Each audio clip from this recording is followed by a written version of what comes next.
ونؤمن به ونتوكل عليه ونعوذ بالله من شرور أنفسنا ومن سيئات أعمالنا من يهده الله فلا مضل له ومن يضلل فلا هادي له ونشهد أن لا إله إلا الله وحده لا شريك له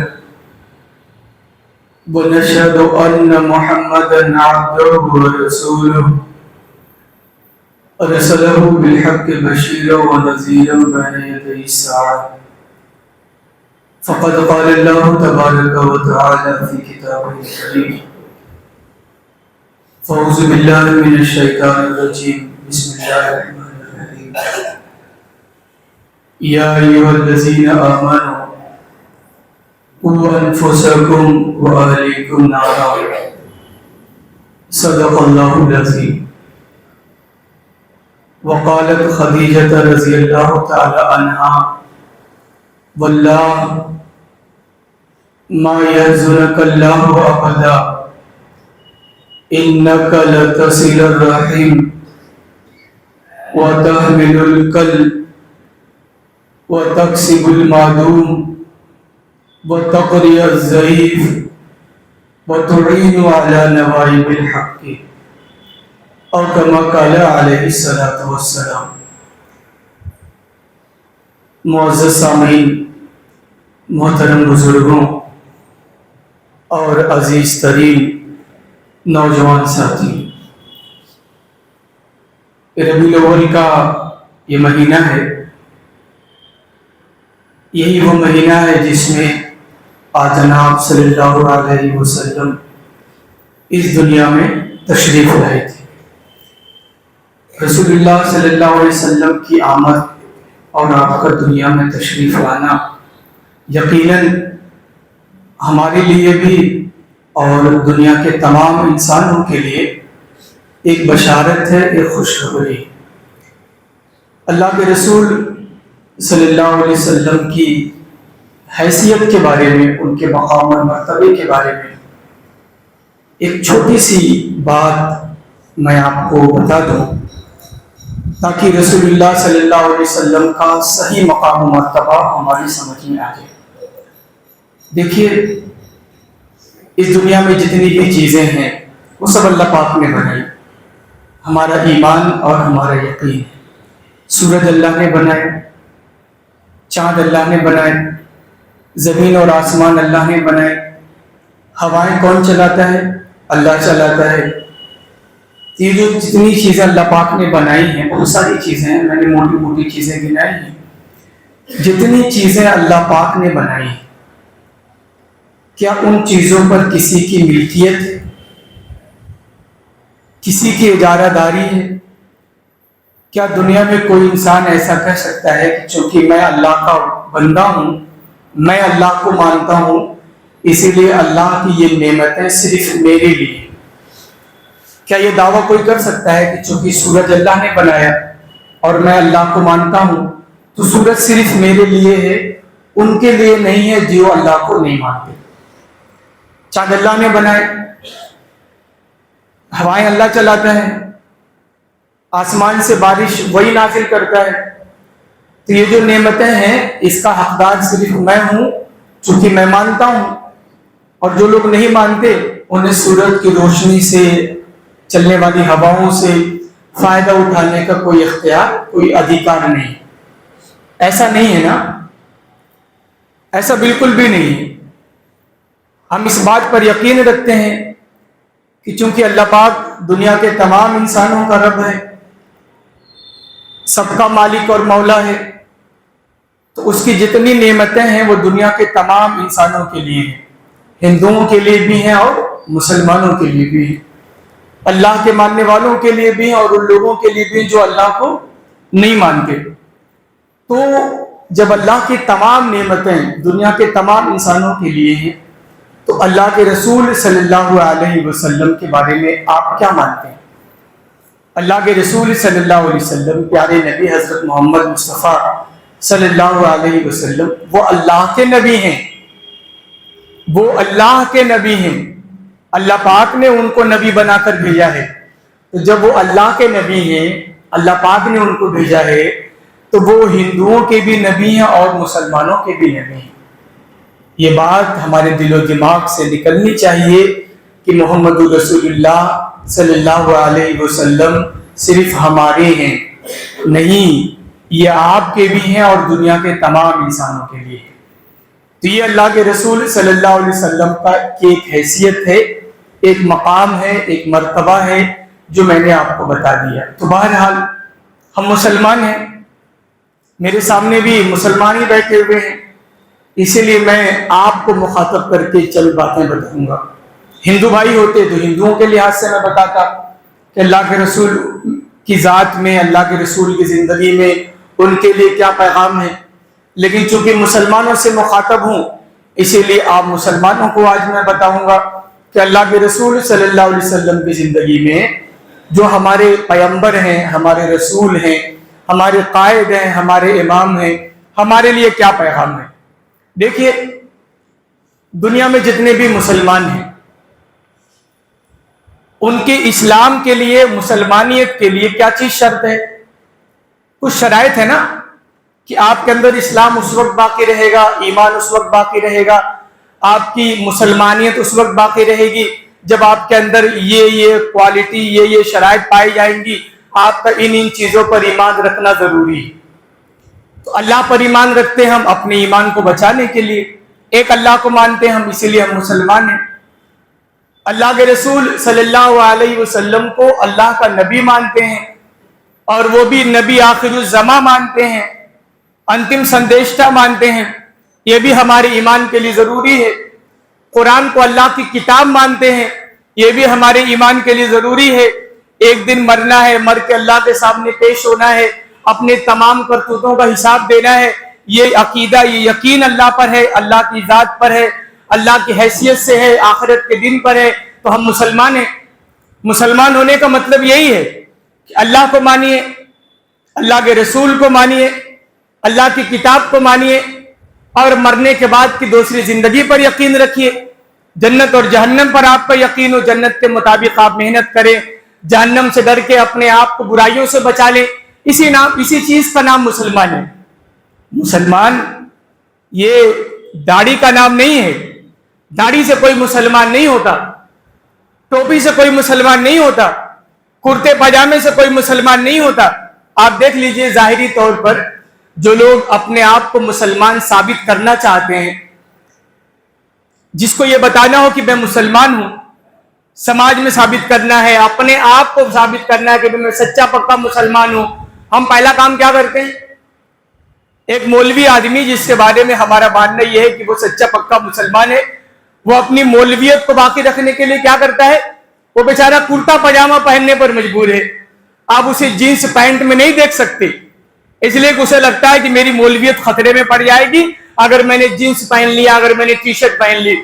حالانکہ پاجامہ کرتا پہننا یہ اسلام کے لیے ضروری نہیں ہے، ایک مومن کے لیے ضروری نہیں ہے کہ وہ پاجامہ کرتا پہن کے ہی اپنے ایمان کو ثابت کرے. لیکن بیچارہ مولوی اپنی مولویت کو بچانے کے لیے مجبور ہے کہ کرتا پاجامہ پہنے. تو کرتا پاجامہ پہن کے اپنی مولویت کو ثابت کرتا ہے، بھئی میں مولوی ہوں، میں عالم دین ہوں، لو دیکھ لو اس لیے کہ میں کرتا پاجامہ پہنتا ہوں. یہ ظاہری چیزیں. ایسے لوگ داڑھی رکھ لیتے ہیں، یا تو جن کی عمر ہو گئی وہ داڑھی رکھ لیتے ہیں، یا جو بیچارہ مولوی ملا بن گیا وہ داڑھی رکھ لیتا ہے، یہ ثابت کرنے کے لیے بھی میں سچا پکا مسلمان بننے کے راستے پہ چل رہا ہوں. اس کی داڑھی یہ بتا دیتی ہے کہ ابھی سچا پکا مسلمان بننے جا رہا ہے. حالانکہ یہ داڑھی اس کے مسلمان ہونے کے لیے لازمی شرط نہیں، وہ داڑھی کے بغیر بھی مسلمان رہ سکتا ہے. ایسے ہی آپ نے دیکھا ہوگا مسلکوں کے ماننے والوں کے درمیان ایک بڑی کامن سی بات ہے. ہم لوگ اکثر اس طرح کی جگہوں پہ جاتے ہیں، جب بریلوی حضرات کی محفلوں میں جاتے ہیں تو جب سلام کرتے ہیں، مصافحہ کرتے ہیں، تو دونوں ہاتھ سے ہم ہاتھ ملاتے ہیں، وہ اتفاق کے ساتھ، تاکہ ان کو لگے کہ ہمارے اپنے والے ہیں. اس لیے کہ یہ پتا ہے کہ بریلوی ہونے کی علامت یہ ہے کہ دونوں ہاتھ سے مصافحہ کیا جائے. اپنی بریلویت کو باقی رکھنے کے لیے ہم لوگ دونوں ہاتھ سے مصافحہ کرتے ہیں تاکہ ان کے درمیان کھپ جائیں، ہم ان کے والے بن جائیں. تو ایک بریلوی اپنے آپ کو سچا بریلوی ثابت کرنے کے لیے دونوں ہاتھ سے مصافحہ کرتا ہے. درود و سلام کثرت سے پڑھتا ہے. درود و سلام جب اللہ کے رسول کا نام آتا ہے تو اپنے ہاتھوں پہ پھونکتا ہے, دم کرتا ہے اور اپنی آنکھ سے لگا لیتا ہے. اس کو لگتا ہے کہ اللہ کے رسول کے احترام کے لیے چیز ضروری ہے, یا میں بریلوی ہوں تو بریلیت کو باقی رکھنے کے لیے ضروری ہے. ایک چیز اور آپ نے دیکھی ہوگی, میں نے اکثر یہ بتائی ہے بات, کہ لوگ مصافحہ کرنے کے انداز سے مسلک کا پتہ لگا لیتے ہیں. ایک ہاتھ سے مصافحہ کر رہے ہیں, آپ کسی سے ہاتھ ملا رہے ہیں تو سامنے والا اگر کوئی مولوی آدمی ٹائپ کا آدمی ہوگا تو بتا دے گا کہ یہ جماعت اسلامی والے لوگ ہیں. ایک ہاتھ سے مصافحہ کر رہے ہیں, دونوں ہاتھ سے مصافحہ کر لیا آپ نے تو سمجھ جائیں گے کہ یہ جو ہے یہ دیوبندی بریلوی لوگ ہیں, دونوں ہاتھ سے مصافحہ کرتے ہیں. یہ اصل میں کس بات کی علامت ہے؟ اللہ کے رسول سے محبت کی علامت ہے. لوگوں کی سمجھ میں یہ بات آتی ہے کہ چونکہ اللہ کے رسول ایسا کرتے تھے, بھئی ہم اپنے سروں پہ ٹوپیاں کیوں لگاتے ہیں؟ آپ نے بہت سارے لوگوں کو دیکھا ہوگا, بہت سارے طبقوں میں جا کے دیکھا ہوگا, لوگ ٹوپی بھی لگاتے ہیں, ٹوپی کے اوپر امامہ بھی باندھتے ہیں, چاہے وہ امامہ ہرا ہو چاہے سفید ہو. اس کی بحث الگ سے ہے. اس کے پیچھے وجہ یہ ہے کہ ان کو لگتا ہے کہ چونکہ یہ سنت ہے, اللہ کے رسول صلی اللہ علیہ وسلم کا طریقہ ہے, اسی لیے اس طریقے کو فالو کرتے ہیں. ایک اور چیز میں نے بچپن سے دیکھی اپنے گاؤں کی جامع مسجد میں نے اپنے گاؤں کے بزرگوں کو دیکھا کہ ظہر کی نماز کے بعد 2 رکعت سنت پڑھتے ہیں. 2 رکعت سنت پڑھنے کے بعد پھر 2 رکعت نفل پڑھتے. اور میں نے اکثر دیکھا اس زمانے میں مقصود بابا مرحوم اللہ کو پیارے ہو گئے, قاری بابا مرحوم اللہ کو پیارے ہو گئے, خورشید خان صاحب مرحوم اللہ کو پیارے ہو گئے. میں چتونی کے محلے میں تھا تو ان کو میں نے دیکھا کرتا تھا کہ وہ ظہر کی نماز کے بعد 2 رکعت بیٹھ کے پڑھتے تھے. ابھی بھی شاید کچھ لوگ ایسا کرتے ہوں, ظہر کی نماز کی سنت سے فارغ ہونے کے بعد 2 رکعت پڑھتے تھے, بیٹھ کے پڑھتے تھے. میری سمجھ میں نہیں آتا تھا کہ یہ 2 رکعت بیٹھ کے کیوں پڑھتے ہیں. بعد میں جب میں بڑا ہوا میں نے ان سے نہیں پوچھا کبھی, تو پتا چلا کہ چونکہ اللہ کے رسول صلی اللہ علیہ وسلم جب کمزور ہو گئے تھے, سنتوں اور فرض نمازوں کے بعد تھکان ہو جاتی تھی, تو کھڑے ہو کے پڑھنے کے بجائے نفل 2 رکعت نفل بیٹھ کے پڑھتے تھے تاکہ اطمینان اور سکون کے ساتھ نفل نماز پڑھ لی جائے. تو چونکہ اللہ کے رسول نے وہ عمل کیا, اب مسلمانوں میں یہ بات رائج ہے, بہت سارے لوگ اس پہ عمل کرتے ہیں کہ 2 رکعت نفل ظہر والی وہ بیٹھ کے پڑھنا ہے. بہت سارے لوگ اس وقت پڑھا کرتے تھے, اب بھی آپ نے بہت سارے لوگوں کو دیکھا ہوگا. بہرحال یہ بتانے کا مقصد صرف یہ ہے کہ ایک مسلمان چاہے کتنا ہی گرا مسلمان کیوں نہ ہو, اسے اللہ کے رسول سے بڑی محبت ہے, اللہ کے رسول سے بڑی عقیدت ہے. وہ ہمارے پیغمبر ہیں, وہ ہمارے آقا ہیں, وہ ہمارے سردار ہیں, وہ ہمارے نبی ہیں. ان کی بات ماننا یہ ہمارے ایمان کے لیے لازمی جز ہے. ان کی سنت کی پیروی کرنا یہ ہمارے ایمان کا لازمی تقاضا ہے. آپ دیکھیے بہت سارے لوگ مسواک جیب میں لے کے چلتے ہیں, ایک مسواک رہتی ہے صوفی سی, وہ جیب میں لے کے چلتے ہیں. اکثر میں نے دیکھا ہے جب وضو بنانے کے لیے بیٹھے تب مسواک کرتے ہیں. وہ اس لیے کرتے ہیں انہیں اتنا پتا ہے یہ اللہ کے رسول کی سنت ہے. تو اللہ کے رسول کی سنت ہے, مسواک کرنا بھی اللہ کے رسول کی سنت ہے, ٹوپی لگانا بھی اللہ کے رسول کی سنت ہے, سفید کپڑے پہننا بھی اللہ کے رسول کی سنت ہے, اپنے پاجامے کو ٹکنے سے تھوڑا سا اوپر کر لینا بھی اللہ کے رسول کی سنت ہے, 2 رکعت بیٹھ کے نفل پڑھنا بھی اللہ کے رسول کی سنت ہے. یہ سنتیں ہیں. دونوں ہاتھ سے مصافحہ کرنا بھی رسول اللہ کی سنتوں سے ثابت ہے. لیکن ایک بات میرے دماغ میں نہیں آتی جو میں سوال اپنے لوگوں سے کرتا ہوں کہ کیا اللہ کے رسول صلی اللہ علیہ وسلم بس اسی کام کے لیے دنیا میں آئے تھے کہ ہمارے سر پہ ٹوپیاں رکھ جائیں, ہماری داڑیاں بڑھ جائیں, ہماری مونچھیں کٹ جائیں, ہمارے پاجامے اوپر ہو جائیں, ہم سفید کپڑے پہننے والے بن جائیں؟ کیا اللہ کے رسول صلی اللہ علیہ وسلم ہمیں مولوی بنانے آئے تھے؟ کیا اللہ کے رسول صلی اللہ علیہ وسلم کے آنے کا مقصد یہی تھا؟ یہ اللہ کے رسول صلی اللہ علیہ وسلم کے کچھ اور سنتیں بھی ہیں جو مردہ ہو رہی ہیں, اسے زندہ کرنے کی ضرورت ہے, اور جس میں بات نہیں ہوتی. نہ علماء کے درمیان بات ہوتی ہے, نہ عوام کے درمیان بات ہوتی ہے, نہ ہماری مسجدوں میں تذکرے ہوتے ہیں, نہ ہمارے بازاروں میں تذکرے ہوتے ہیں. کیا آپ نے کبھی جاننے کی کوشش کی کہ رسول اللہ صلی اللہ علیہ وسلم کی اصل سیرت کیا ہے، اللہ کے رسول صلی اللہ علیہ وسلم کو پسند کیا تھا، رسول پاک صلی اللہ علیہ وسلم کی عظیم سنتیں کون ہیں، وہ میں آپ کو بتانا چاہتا ہوں، آپ کے سامنے پیش کرنا چاہتا ہوں۔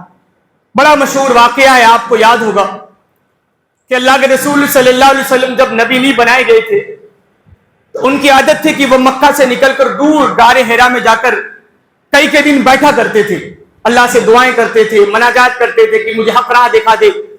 کبھی بتوں کی پوجا نہیں کی، بتوں کے دربار پہ نہیں جاتے تھے، ایک کونے میں جا کر کسی غار میں بیٹھ کے چپ کے اللہ کو یاد کرتے تھے۔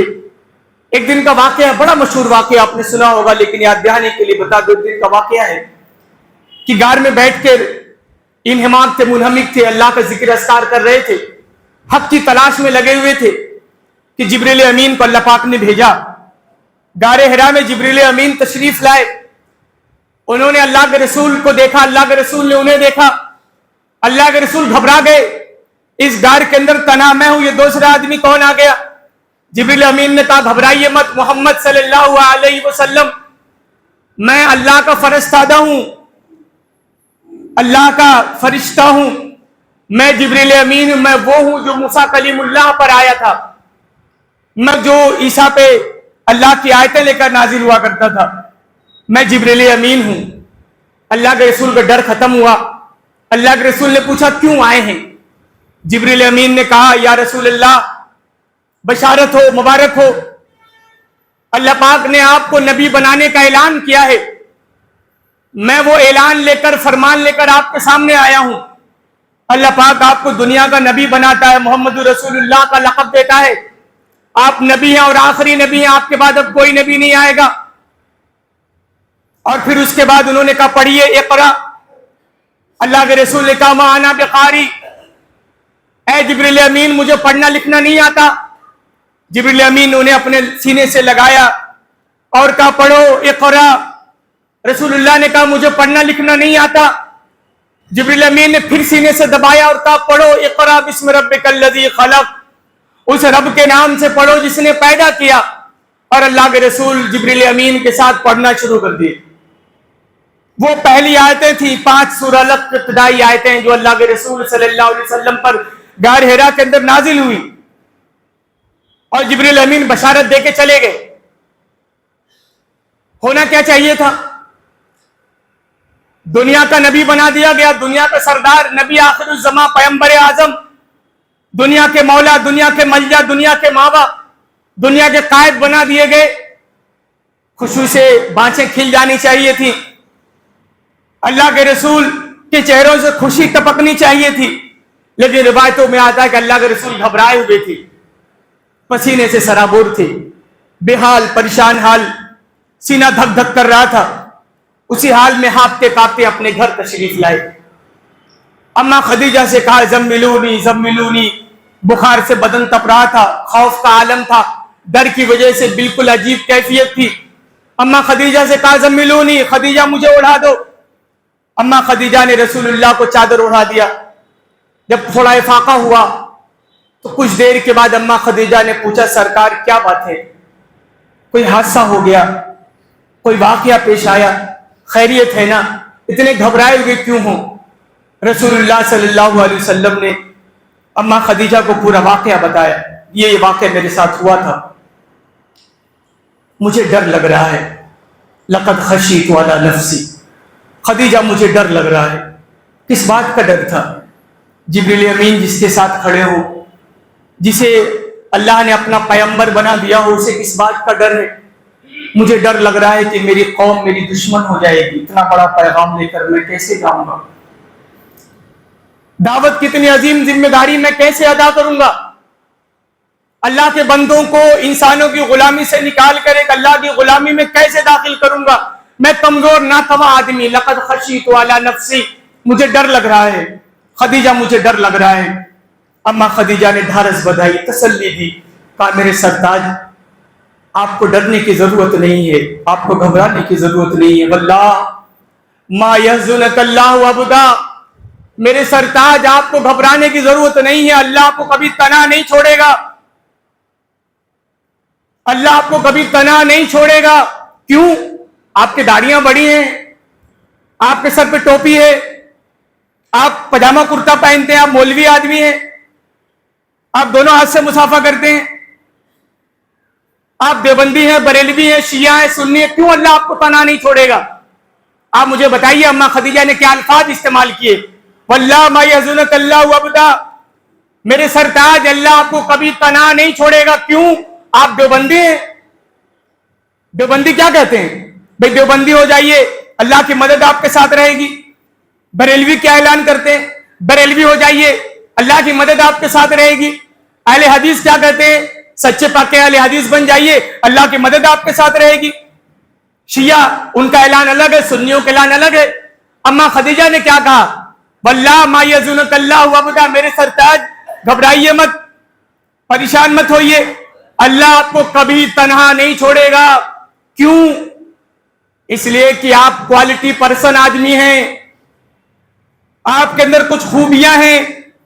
داڑھی کی بات نہیں کی اماں خدیجہ نے, ٹوپی کی بات نہیں کی اماں خدیجہ نے, امامہ والی خوبی نہیں بتائی اماں خدیجہ نے, پاجامے کرتے کا نام نہیں لیا اماں خدیجہ نے, مسافہ کرنے کا تذکرہ نہیں کیا اماں خدیجہ نے. اماں خدیجہ نے کیا کہا؟ میرے سرتاج اللہ آپ کو کبھی تنہا نہیں چھوڑے گا. کیوں؟ انک لتصل الرحم, اس لیے کہ آپ کے اندر کچھ کوالٹیز ہیں. وہ کوالٹی کیا ہے؟ آپ ہمیشہ جوڑنے کی بات کرتے ہیں, آپ نے کبھی دشمنی کی بات نہیں کی ہے. مسلمانوں, یہ اللہ کے رسول کی سب سے بڑی سنت ہے. اس سنت کو آج کا مسلمان بھول رہا ہے. نفرتوں کو ختم کریے, محبتوں کو پروان چڑھائیے, دوستی کو فروغ دیجیے, دوستی کا ہاتھ بڑھائیے, ایک دوسرے کے پیچھے پڑنے کے بجائے ایک دوسرے کا سہارا بن جائیے. یہ اللہ کے رسول کی سب سے بڑی سنت ہے.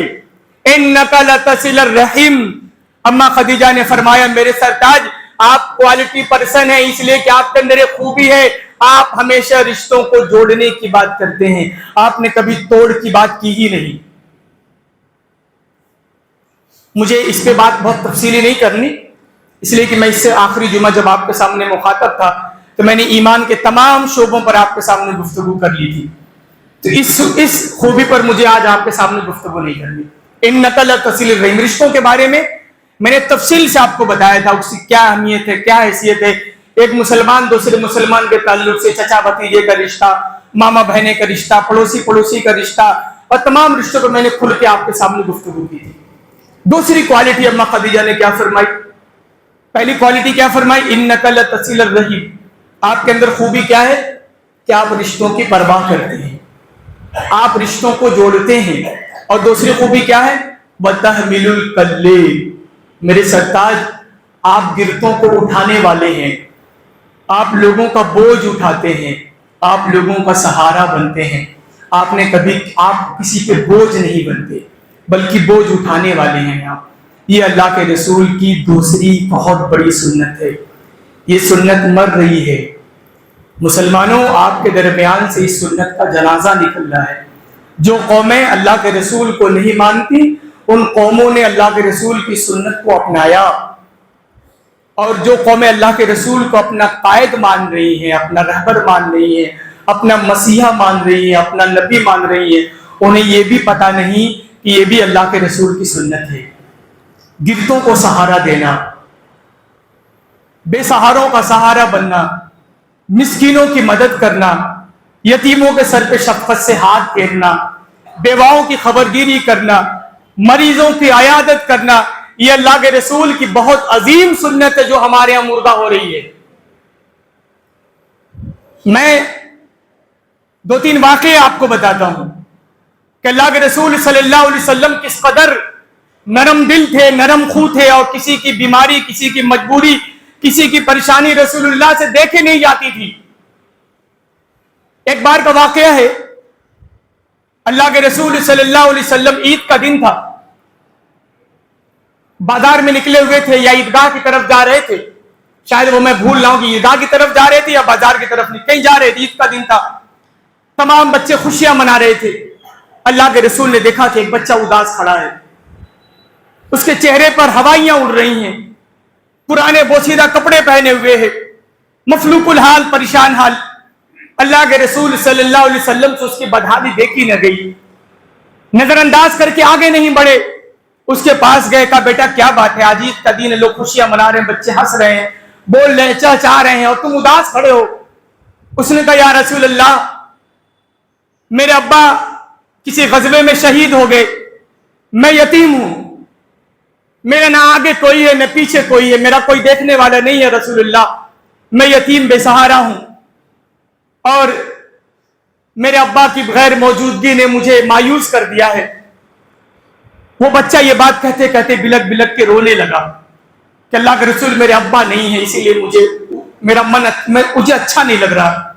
اللہ کے رسول کی آنکھوں میں بھی آنسو آ گئے، اس یتیم بچے کے سر پہ شفقت سے ہاتھ پھیرا، اس کی انگلی پکڑی، اپنے گھر لے کے گئے اور اپنی بیٹی فاطمہ کو بلا کے لے کر آئے اور اس لڑکے کو کھڑا کیا اور کہا بیٹے سن، اما ترضى ان يكون محمد اباک، کیا تو یہ بات پسند کرے گا، کیا تجھے یہ اچھا لگے گا کہ آج سے میں تیرا باپ بن جاؤں اور یہ فاطمہ تیری بہن بن جائے؟ اس لڑکے نے کہا رسول اللہ اس سے بڑے نصیب کی بات کیا ہو سکتی ہے کہ دنیا کا پیغمبر میرا باپ کہلائے اور جنت کی بیوی فاطمہ میری بہن کہلائے، اس سے بڑی نصیب کی بات کیا ہو سکتی ہے؟ اللہ کے رسول نے کہا سن، تو آج سے میں تیرا باپ ہوں، یعنی میری بیٹی فاطمہ تیری بہن ہے۔ کتنی بڑی سنت اللہ کے رسول کی۔ کتنے ہمارے گاؤں میں یتیم ہیں، کتنے ہمارے گاؤں میں بیوائیں ہیں، کتنے ہمارے گاؤں میں پریشان ہیں جن کا آپ نے کبھی شفقت سے ان کی انگلی پکڑی ہو، کتنے یتیموں کو کبھی آپ نے ان کی پیشانی پہ بوسہ دیا ہو، کتنے یتیموں کی خبر گیری کی ہے آپ نے، نہ یعنی کتنے لوگ ہمارے گاؤں میں ہیں بیچارے یتیم ہیں، بے حال ہیں، جوان ہیں بیچارے، ماں کا انتقال ہو گیا، باپ کا انتقال ہو گیا، یا ماں موجود ہے بیچاری پریشان حال ہے، بیٹی کی شادی ہے، بیٹے کی تعلیم کا خرچہ ہے، کون اٹھائے گا؟ اللہ کے رسول کے ماننے والوں، اللہ کے رسول کی سنت کو زندہ کرو۔ اللہ کے رسول کی سنت ہمارے درمیان مر رہی ہے۔ اللہ کے رسول صلی اللہ علیہ وسلم کی ایک حدیث ہے، بڑی مشہور حدیث ہے، بھئی ہم نمازیں کیوں پڑھتے ہیں؟ 5 وقت کی نمازیں پڑھتے ہیں نا، آپ جو لوگ نہیں پڑھتے وہ بھی سن لیں اور جو لوگ پڑھتے ہیں وہ بھی سن لیں، بھئی نمازیں کیوں پڑھتے ہیں آپ؟ اللہ کی خوشی کے لیے، اللہ کی رضا کے لیے، اللہ کی جنت مل جائے، اسی لیے نمازیں پڑھتے۔ جمعے کی نماز پڑھنے کیوں آئے آپ؟ جو لوگ 5 وقت کی نماز نہیں پڑھتے ان کے لیے، بھئی جمعے کی نماز پڑھنے آپ آگے اہتمام کے ساتھ کیوں آئے آپ؟ اللہ خوش ہوگا، نہیں آئیں گے تو اللہ ناراض ہوگا۔ میں ایک طریقہ بتاتا ہوں اللہ کو راضی کرنے کا، بڑا آسان طریقہ۔ اللہ کے رسول صلی اللہ علیہ وسلم نے فرمایا، نبی آخر الزمان صلی اللہ علیہ وسلم نے نصیحت کی کہ جو چاہتا ہے کہ اللہ اس سے راضی ہو جائے، اللہ اس پر اپنی رحمتیں نازل فرما دے، اللہ اس کے گناہوں کو معاف فرما دے، اسے چاہیے کہ وہ اللہ کے لیے کسی یتیم کے سر پہ شفقت سے ہاتھ رکھ دے، کسی یتیم کے سر پہ شفقت سے ہاتھ رکھ دے۔ تو اللہ کے رسول صلی اللہ علیہ وسلم نے فرمایا اس یتیم کے سر میں جتنے بال ہوں گے نا، اللہ اس بال کے بقدر تجھے اجر سے نوازے گا۔ کچھ نہیں کرنا آپ کو، کوئی رقم نہیں دینی آپ کو، کوئی خبر گیری نہیں کرنی آپ کے، گاؤں کے یتیموں کو تلاش کریے اور ان کی پیشانی پہ ایک بوسہ دے دیجئے، ان کو اپنے گلے سے لگا لیجئے، ان کے سروں پہ شفقت سے ہاتھ رکھ دیجئے۔ خدا کی قسم آپ کے دل کا زنگ بھی دور ہوگا، آپ کے دل کی سختی بھی دور ہوگی اور اللہ کے اجر کے مستحق بھی ہو جائیں گے آپ۔ ایک حدیث پاک میں جناب صلی اللہ علیہ وسلم نے فرمایا کہ اللہم، دعا کرتے تھے اللہ کے رسول، اللہم احیینی بمسکین مسکینن، اللہ مجھے زندہ رکھ تو مسکینوں کے ساتھ زندہ رکھ، وامتنی مسکینن، اور میری موت آئے تو اللہ پاک میں تجھ سے دعا کرتا ہوں کہ مسکینوں کے ساتھ میری موت آئے، میں امیروں کے ساتھ مرنا نہیں چاہتا، میں راجاؤں کے ساتھ مرنا نہیں چاہتا، میں بادشاہوں کی موت مرنا نہیں چاہتا، مجھے مسکینوں کی موت دینا۔ کتنی بڑی دعا ہے۔ وَأَشْرُنِي فِي زُمْرَةِ الْمَسَاكِينَ، اور مسکینوں کے ساتھ میرا حشر کرنا، میرا انجام بھی مسکینوں کی طرح ہو، جو انجام مسکینوں کا ہوگا وہی انجام میرا بھی ہو۔ کتنی عظیم بات ہے نا۔ تو نوجوانوں، میرے گاؤں کے لوگوں، بزرگوں، یہ اللہ کے رسول کی عظیم سنت ہے۔